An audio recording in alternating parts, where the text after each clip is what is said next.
मूर्ति सतगुरु मिलवै सर्वाधार मंगलमय मंगल करो बिनवा बारंबार ज्ञान ज्ञान धन सतगुरु शंकर नमो नमो भगवते सकल सुपूजन माया मरे मर मर जात शरीर आस्था तृष्णा मरे कह गए दास कबीर गुरु के सुमेरे सुबरे गुरु छोरे जैसे पासे तारे से हाथ छुटे मेरे प्रातः स्मरणीय अनंत श्री देवभूषित संत सदगुरु महाराज के जुगल पद पावन चरणों में कोटि पूज्य पाद ब्रह्मलिंग महर्षि नरबहादुर परमहंस जी महाराज के पद पावन में नमन मंचस्य साधु समाज सत्संग प्रेमी सदात्माओं माता भक्ति नति यह हम लोग वार्षिक सत्संग कहते हैं। हम यह सावन की पूर्णिमा, बहुत लोग सावन से ही पर्व त्योहार शुरू होता है। जितने पावन त्योहार लोग करते हैं सावने से शुरू होता है, इसलिए सावन महीने का बड़ा महत्व दिया गया। तो इस सावन की पूर्णिमा में दैनिया संत मत सत्संग मंदिर में बहुत दिनों से यह सत्संग होते चला रहा है। कब तक होता रहेगा कोई ठिकाना नहीं। संत महापुरुष लोग कहते हैं जब तक यह सृष्टि रहेगा तब तक यह चलता रहेगा। तो हम लोग रक्षाबंधन के दिन से यह शुरू होता है।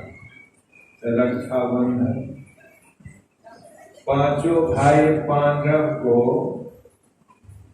विष्णु पिता ने संकल्प लिया कि कल सुबह के युद्ध प्रारंभ होने में देर लगेगा, इसको वध करने में देर नहीं लगेगा। जैसे सुना तो हाहाकार मच गया, व्याकुल हो गया। तो भगवान कृष्ण के हाथ में ये राखी कहिए, धागा कहिए, जो बांधते थे। कौन बांधती थी? द्रौपदी। कहा तो वे जाकर के कहने लगे भगवान कृष्ण से कि माधव, कल के युद्ध में हमारे पांचों पति मारा गए, ऐसा संकल्प लिए। कौन? तो कहते हैं भीष्म पितामह। इनके सामना कोई नहीं कर सकते, ऐसा इन्होंने कहा। और भगवान कृष्ण के हाथ पकड़ के रोने लगे। तो भगवान कृष्ण कहते हैं तुम रोती क्यों? जिस हाथ में तुमने धागा बांधी है वह हाथ इतना कमजोर नहीं है कि तुम्हारे पांचों पति मारा जाएगा मेरे सामने। तुमको मैं विश्वास दिलाती हूं कि कभी नहीं मार सकता। नहीं, कैसा प्रेम भगवान कृष्ण से।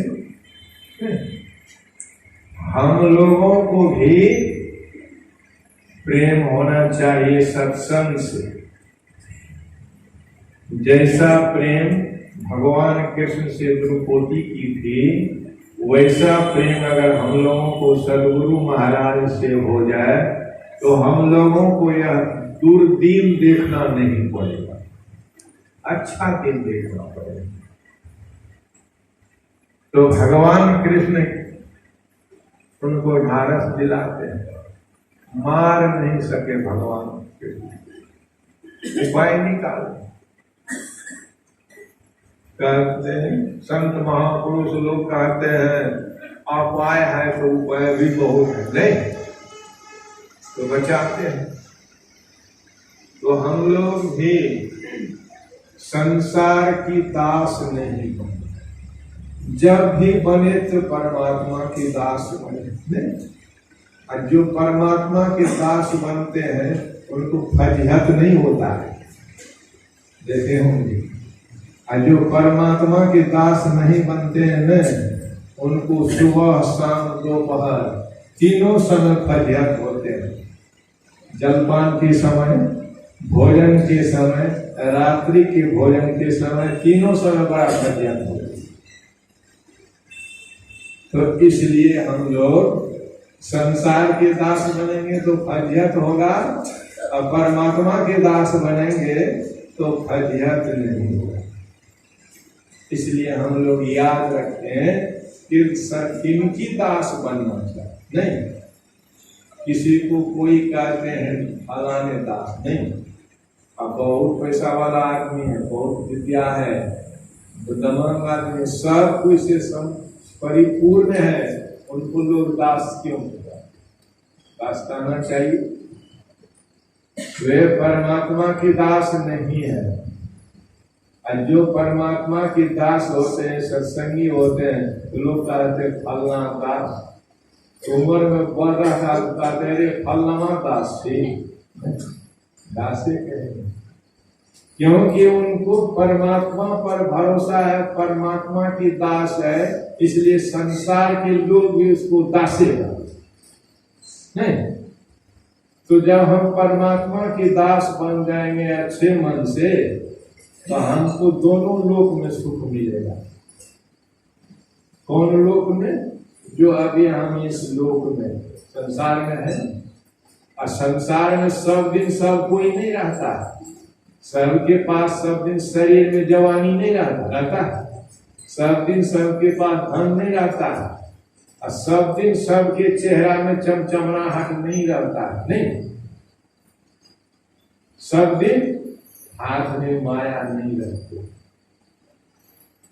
एक दिन बेचारा हो जाता है, फिर उनका सहारा कोई नहीं।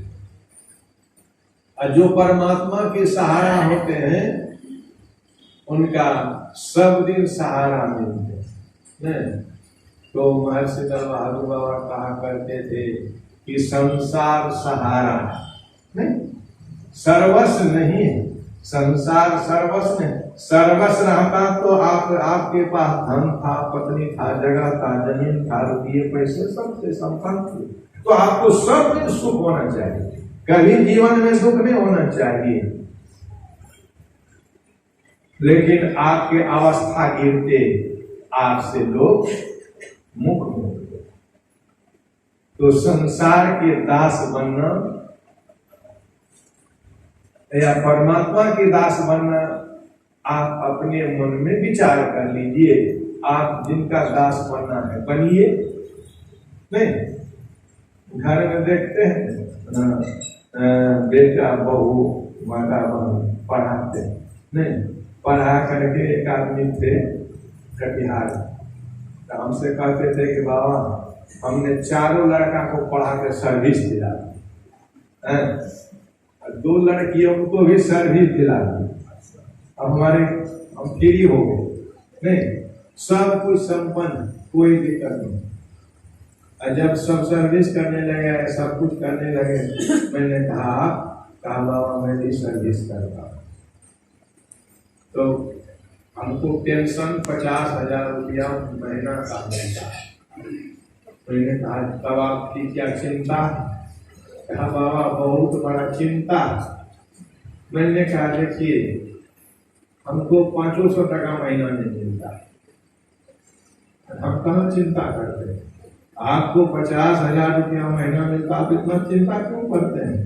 बाबा चिंता इसलिए करते हैं कि लड़का साथ में जाता है, बहुरानी साथ में जाती है। जब पैसा उठाते हैं बैंक में, सरकार देती है देता, तो सब पैसा ले लेता है। अल्लाह लाते समय कुछ खिला पिला देता, 100-200 रुपया दे देते हैं, कहता यही आपकी पेंशन है।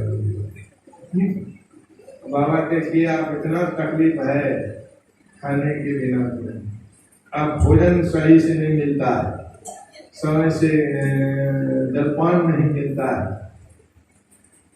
तो मैंने कहा कि आप ही बोलते थे, मैंने लड़का को लिखा पढ़ा दिया, मेरी सर्विस है, फिर आप चिंता क्यों करते हैं? कहा बाबा इस बात को मैं पहले नहीं जानते। तो संत महापुरुष लोग कहते हैं, तुलसीदास जी महाराज कहते हैं, अवसर बीते मन पछते। जब घर में सब कुछ होने लगते तो बहुत बूढ़े लोग रहते हैं संग में, तो क्या कहते हैं, चले जाते हैं बाबा आप घर परिवार से कोई मंदिर में ही रहे, यही सेवा करेंगे खाएंगे। सब दिन तो आपने माया की भक्ति की, आप से निर्माया की भक्ति नहीं होगा, क्योंकि आपके अंदर वही बात बैठा है, कोई छूटेगा नहीं। इसलिए कहते हैं सत्संग में लागी रहो रे भाई, तेरी बिगड़ी बात बन जाएगी। आप परमात्मा में लगे रहिए, आपको कुछ नहीं बिगड़ेगा, आपके जीवन में सब कुछ अच्छा हो। तो हम लोग पाठक्रम में सुन रहे थे, हमारे माता साहब पाठ कर रहे थे कि शरीर नहीं ये जगत पर सब करता ईश्वर, नहीं जगत पर सब करता ईश्वर। तो जगत पर सब करता ईश्वर और पर सब कर दो है, नहीं जैसे माँ पर सब लोगों की जन्म दिए माँ नहीं, और जगत पर सब करता परमात्मा। तो जगत पर सब करता संसार के जन्म देने वाले बनाने वाले, उनको लोग कहते हैं जगत पर सब करता।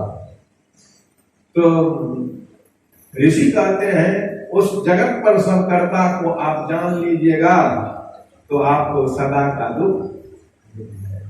तो जगत पर सब करता परमात्मा, उनको जानने के लिए कहते हैं। उस जगत पर सब करता को हम जान लेंगे, सदा के दुख से मिल जाएंगे। ज्ञान हम लोग सुन रहे थे मोहोपनिषद में, गुरु महाराज के वाणी में नहीं कि मोहोपनिषद की रागी के लिए ज्ञान भार है, अशांत मनुष्य के लिए मन भार है, जो आत्मज्ञानी है उसके लिए शरीर भार है, और विवेकी के लिए शास्त्र भार है। नहीं रागी कहते हैं विषयी मनुष्य, उनको परमात्मा की चर्चा, हरि का चर्चा अच्छा नहीं लगते हैं। नहीं रागी के लिए ज्ञान भार, अशांत मनुष्य के लिए मन भार, और जो आत्मज्ञानी नहीं है उनको शरीर भार। नहीं बैल की तरह खाइए ज्ञान है तो शरीर मोटाते जाएगा। नहीं तो कहते हैं गुरु महाराज की वाणी में हम सब लोग सुन रहे थे, गुरु हरि चरण में प्रीत हो जो काल किया। आपके परमात्मा के शरण में प्रेम हो तो काल आपको कुछ नहीं बिगाड़ सकते। गुरु हरि चरण में प्रीत हो जो काल क्या करे, कछुए की दृष्टि हो जंजाल क्या करे। तो कहते लोग कहते बाबा बहुत जंजाल नहीं, तो कुछ बाबा कहता है जंजाल भला ठीक है, कंगाल ठीक नहीं, कंगाली ठीक नहीं। आप परमात्मा ने आपको सब कुछ दिया, आप कीजिए। परमात्मा ने आपको शरीर दिया, लोग सत्संग करते हैं तो सत्संग से लाभ लेना चाहिए, नहीं। घर बनाते हैं तो घर से लाभ लीजिए, पुत्र पैदा किए तो पुत्र से लाभ लीजिए, नहीं सुख लीजिए। पत्नी किए तो पत्नी से सुख लीजिए, बैंक में रुपया जमा किए तो रुपया से सुख लीजिए, नहीं। सवारी खरीदे तो सवारी से सुख लीजिए, सत्संग करते हैं तो सत्संग से सुख मिलता है, सुख लीजिए, परमात्मा का आनंद लीजिए, नहीं मरघट जैसा नहीं है। इसलिए संत महापुरुष लोग कहते हैं, गुरु हरि चरण में प्रीत हो जो काल क्या करे, कछुए के दृष्टि दृष्टि हो जंजाल। हाय कोई दीन दयाल जगत बतला, कोई दयाल परमात्मा गुरु राह बताते हैं। यही घर से आया जी, कहां से? जैसे घर वापस जाना, हम परमात्मा के साथ थे, बिछुड़ करके संसार में आए, नहीं। तो उस परमात्मा को पाने के लिए तो हम लोगों को मनमुखी नहीं होगा, गुरुमुखी। मनमुखी चलते तो मनमुखी कहते हुए कभी सुख नहीं पाते, जो मन में हुआ सो किया, नहीं। गुरुमुखी होना चाहिए, तो गुरु के तरफ लगते हैं, परमात्मा के तरफ लग। मन तो विषय गिनता है ना, इसको निर्विषय करने में बहुत देर लगता, नहीं बहुत समय लगता। हम लोग ध्यान में बैठते हैं तो एक समय में बैठते हैं तो जाप करने गप करने में घंटी 50 से खत्म। क्योंकि हम लोग जन्म जन्मांतर से संसार में, हम संसार से संग हो गया है, परमात्मा से बिछुड़ गए हैं। ये संत महात्मा लोग कहते हैं कि उलटी देखो घट में ज्योति पसा, वह परमात्मा आपके अंदर है, बाहर नहीं। तो आपके अंदर है, बाहर नहीं। आप अंदर देखिए, बिना सदगुरु की दया के बिना विषय त्याग दुर्लभ, तत्व दर्शन दुर्लभ, सहजा अवस्था दुर्लभ। बिना सदगुरु की दया से नहीं, तो उनकी दया के बिना आप कुछ नहीं प्राप्त कर सकते। इसलिए हम लोग को क्या करना चाहिए? पहले सुनना चाहिए, सुन करके समझना चाहिए, समझ करके नहीं। हम लोग देखते हैं बेटा के लिए बहुत लिखा पढ़ा दिए, अब घर में खाते बाबा खाने के लिए तो बड़ा झंझट होता नहीं। आपको विश्वास है पुत्र पर, लेकिन परमात्मा पर विश्वास नहीं है, इसलिए आपको दुख मिलता है। जब आपको परमात्मा पर विश्वास हो जाएगा, आपको सदा का सुख मिलेगा। यहाँ भी सुख, मरने के बाद भी सुख, यह लोग परलोक दोनों लोग मिलेगा जब आप सत्संग करते रहेंगे। तो यही आप लोगों की सेवा में था। अब हम परिवार में आगे सुनेंगे, बोलिए प्रेम से। सद्गुरु महाराज की जय।